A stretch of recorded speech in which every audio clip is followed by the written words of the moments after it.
जनमित्र पत्रकार न्यूज चॅनेलला सबस्क्राइब करा आणि ताज्या बातम्यांसाठी बेल आयकॉन दाबा।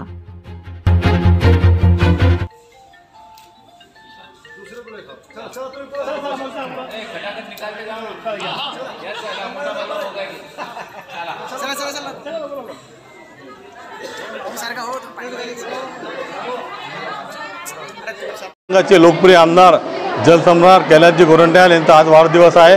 आज संपूर्ण शहरामध्ये विविध सामाजिक उपक्रम राबवून हा वाढदिवस साजरा करण्यात येत आहे। आज काँग्रेस पक्षाच्या वतीने जिल्हा महिला बाल रुग्णालय या ठिकाणी गरजू रुग्णांना फळ वाटपाचा कार्यक्रम आमदार कैलासजी गोरंट्याल यांच्या हस्ते करण्यात आलेला आहे। या ठिकाणी आज सर्व पक्षाचे पदाधिकारी, शहर अध्यक्ष वैभव उगलेजी, आमचे कलीम खान, आमचे शिवसेनेचे जिल्हा अध्यक्ष शेख इब्राहिम भाई, ॲडव्होकेट राम कुराडेजी, आमचे युथ काँग्रेसचे शेख वसीमजी, या ठिकाणी फकीरा वाघ, सर्व कार्यकर्ते उपस्थित झाले आणि हर्षोल्लासच्या वातावरणामध्ये हा वाढदिवस साजरा करण्यात येत आहे।